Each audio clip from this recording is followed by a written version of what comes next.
Bible சொல்லுது, அதிகாலையில் என்னை தேடுகிறவர்கள் பாக்கியவான்கள். ஐஸ்வர்யம், கனமும் நிலையான பொருளும் உங்க வீட்டில் இருக்கும். பைபிள் சொல்லுது, வெள்ளியும் பொன்னும் பெருகி இருக்கும். கையை தட்டுங்கன்றேன்.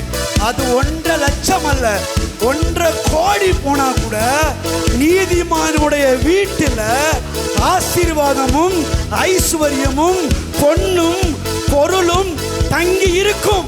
ஏன் கேட்டா, தங்கத்துக்கெல்லாம் பெரிய தங்கம் நம்ம தங்கம் இயேசு. அவரை பார்க்க பார்க்க பார்க்க, அவரை ரசிக்க ரசிக்க ரசிக்க, அவரை ருசிக்க ருசிக்க ருசிக்க, அவரை ஆராதிக்க ஆராதிக்க ஆராதிக்க, இப்படியே அவரோட ஒட்டி கொண்டு இருக்கும்போது உலகம் சொல்லுது, பூவோட சேர்ந்த நாரும் பூ மாதிரியே மனம் பெற்றுமா. அதே போல இயேசுவை இப்படியே பார்த்து பார்த்து பழகி அவரோடு ஒட்டி கொண்டிருக்கிற உங்க வாழ்க்கையும் இயேசுவை போலவே மாறும். உங்க தலையெல்லாம் தங்கமா இருக்கும்.